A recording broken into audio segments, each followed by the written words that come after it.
The Mississippi Company of 1684 became the Company of the West in 1717, and expanded as the Company of the Indies from 1719. This corporation, which held a business monopoly in French colonies in North America and the West Indies, became one of the earliest examples of an economic bubble. History. The Banque Royale in May 1716. The Banque Générale Privée, which developed the use of paper money, was set up by John Law. It was a private bank, but three-quarters of the capital consisted of government bills and government-accepted notes.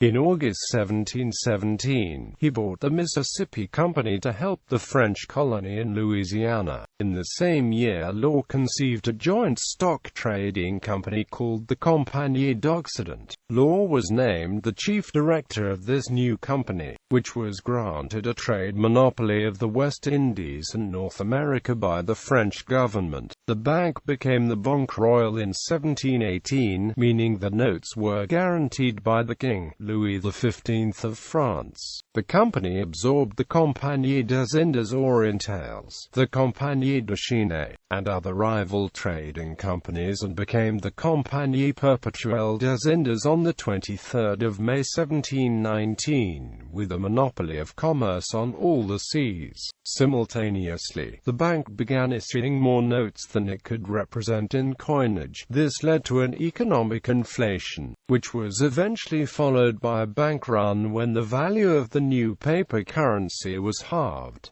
The Mississippi Bubble. Louis XIV's long reign and wars had nearly bankrupted the French monarchy. Rather than reduce spending, the regency of Louis XV of France endorsed the monetary theories of Scottish financier John Law. In 1716, Law was given a charter for the Banque Royale under which the national debt was assigned to the bank in return for extraordinary privileges. The key to the Banque Royale agreement was that the national debt would be paid from revenues derived from opening the Mississippi Valley. The bank was tied to other ventures of Law, the Company of the West and the Companies of the Indies.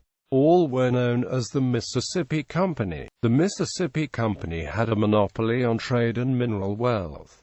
The company boomed on paper. Law was given the title Duc d'Arkansas. Bernard de la Harpe and his party left New Orleans in 1719 to explore the Red River.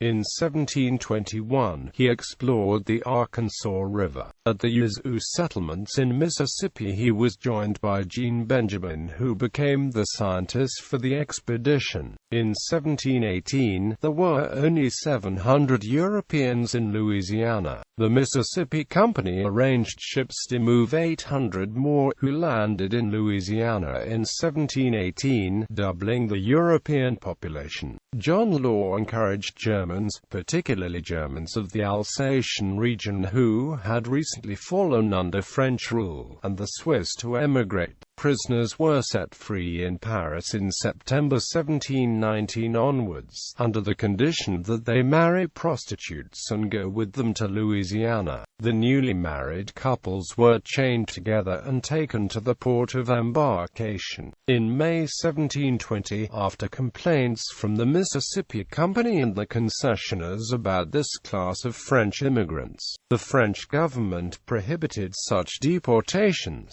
However, there was a third shipment of prisoners in 1721. Law exaggerated the wealth of Louisiana with an effective marketing scheme, which led to wild speculation on the shares of the company in 1719.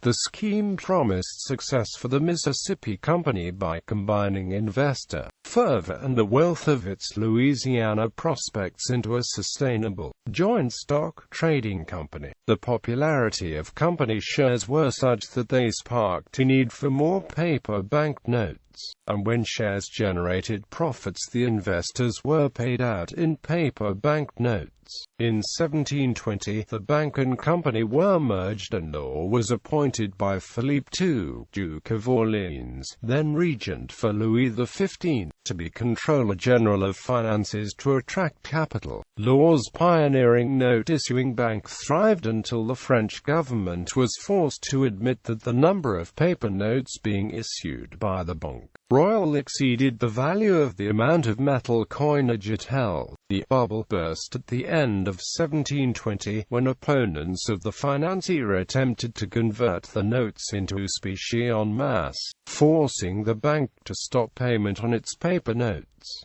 By the end of 1720, Philippe d'Orléans had dismissed Law from his positions. Law then fled France for Brussels, eventually moving on to Venice, where he lived off his gambling. He was buried in the church San Moise in Venice.